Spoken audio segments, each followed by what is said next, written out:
નમસ્કાર મિત્રો, હું આપનો લોક સાહિત્યકાર તથા હાસ્ય કલાકાર નરેન્દ્રસિંહ વાઘેલા મારી યુટ્યુબ ચેનલ લોક સાહિત્ય ગુજરાતમાં આપ સૌનું હાર્દિક સ્વાગત કરું છું.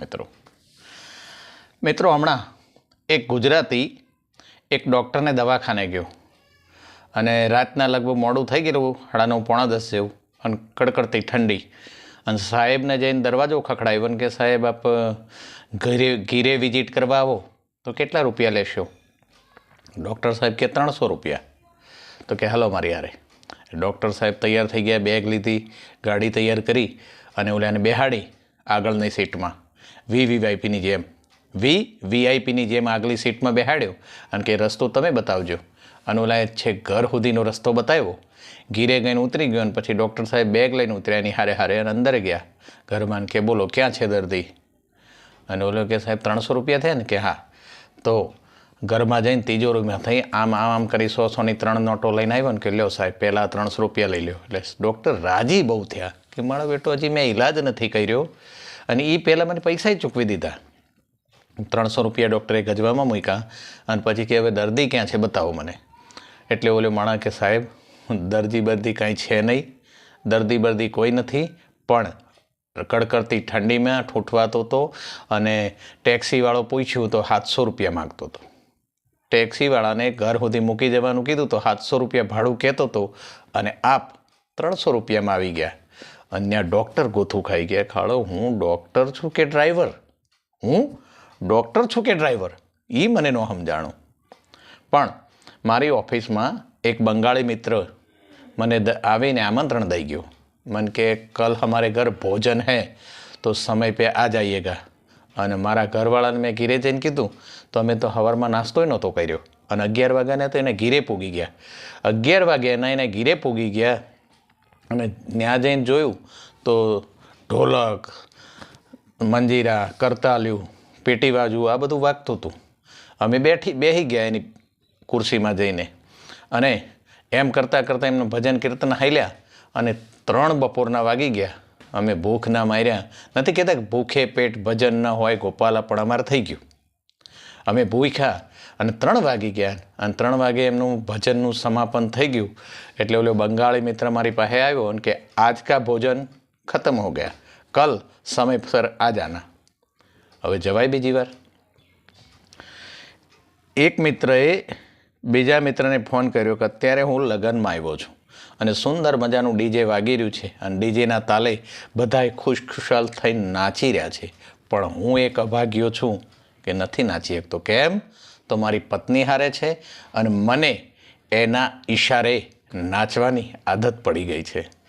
સ્કૂલ ચાલુ હતી અને ગણિતના સાહેબ ક્લાસ લેતા હતા, વિષય ગણિતનો હાલતો હતો અને બરાબર 12 વાગે સ્કૂલ શરૂ થયેલી અને 12:05 એક ક્લાસરૂમમાંથી વિદ્યાર્થીઓ બેગ ખંભે કરીને ધડાધડ હેઠા ઉતરી ગયા અને ભાગતા હતા ઘીરે જવા માટે. અને પ્રિન્સિપલ આડા ઊભા રહ્યા અને આવીને એમણે કીધું કે ઊભા રહ્યો, ક્યાં જાઓ છો? તો કે સાહેબ અમે અમારી મરજીથી નથી આવ્યા, ગણિતના સાહેબે કીધું છે કે 12:05 ભાગો. એટલે એ ભાગવાનું નહીં, 12:05 વડે ભાગાકાર કરો, એ કીધું તું સાહેબે. હવે ગાંધીનગરમાં એક સાહેબ અધિકારી થઈને રિટાયર થયેલા. આમ તો નાનો માણસ એટલે પટાવાળા તરીકે ભરતી થયેલા, ધીરે ધીરે પ્રમોશન થતા અધિકારી થઈ અને એ રિટાયર થયા. અને પછી 6-1 મહિના થયા ને એમના ઘરવાળાએ કીધું હાલો ક્યાંક જાત્રા જઈએ, હવે તો તમે રિટાયર છો. એટલે બંને જણા એકલા જ હતા ઘરમાં. દીકરી હતી એક પરણાવી દીધેલી. એટલે અધિકારી સાહેબને એમ થયું ખાડું જઈએ તો ખરા, પણ ઘરની ચિંતા રહે ને, કારણ કે ઘર હુનું મૂકીને જવું એટલે ધ્યાન તો થોડું રાખવું પડશે ને. એટલે અધિકારી સાહેબને હોઈ ગયું કે કદાચ અમે યાત્રાએ હોઈએ અને ચોર દરવાજો તોડે તો હાળી તકલીફ તો થાય.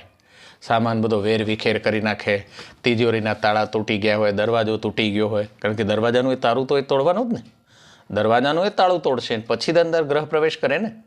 એટલે અધિકારી હોશિયાર હતા એટલે એમણે એક ફૂલસ્કેપ વ્હાઇટ કોરો કાગળ લીધો અને એમાં ચિઠ્ઠી લખી, શ્રીમાન ચોર મહોદય સાહેબ શ્રી, સાદર પ્રણામ.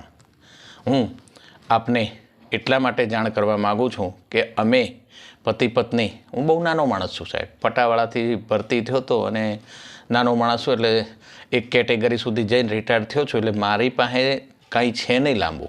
મારા ઘરમાં આપને કદાચ દરવાજો તોડશો, તિજોરી તોડશો તો કે હાથ વગું નહીં મળે, હાથમાં કંઈ આવશે નહીં, કારણ કે અમારી પાસે એટલી બધી સંપત્તિ નથી સાહેબ. પણ તમને માઠું ન લાગે અને તમે જે મારો દરવાજો તોડવાની મહેનત કરી હોય, દરવાજાનું તાળું તોડવાની જે મહેનત કરી હોય એ વ્યર્થ ન જાય, એ માટે આપને માટે બીજી કોઈ ચિંતા કરતા નહીં, મારી તિજોરી તોડતા નહીં. અને ખાલી આ ટેબલ ઉપર ચિઠ્ઠી મૂકું છું અને રોકડ દાગીના કે તો બધા બેંક લોકરમાં છે એટલે એ આપણે મળશે નહીં. તો આ ચિઠ્ઠીની હારે થોડાક પૈસા 10,000 રૂપિયા મૂક્યા છે એ આપ લેતા જાજો અને બીજી કોઈ જ મહેનત કરતા નહીં. કારણ કે ન કરે નારાયણ અને કરે સત્યનારાયણ, કદાચ પોલીસ આવી જાય.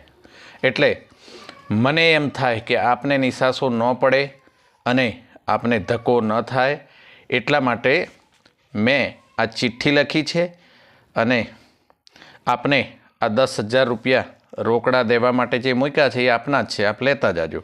પણ મારી બાજુમાં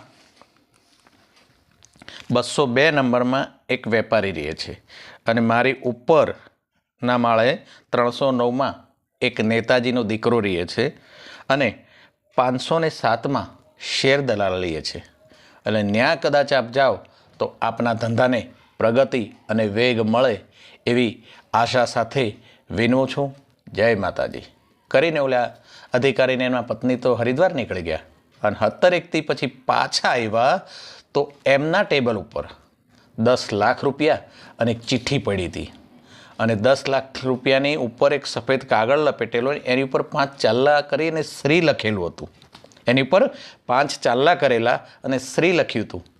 અને ચિઠ્ઠી એમણે ખોલીને વાંચી તો ચોરે ચિઠ્ઠી લખી હતી કે શ્રીમાન સાહેબ શ્રી નમસ્કાર, આપ પોતે હરિદ્વાર યાત્રાએ જતા જતાં આટલી બધી મારી ચિંતા કરતા ગયા એ બદલ આપનો ખૂબ ખૂબ આભાર.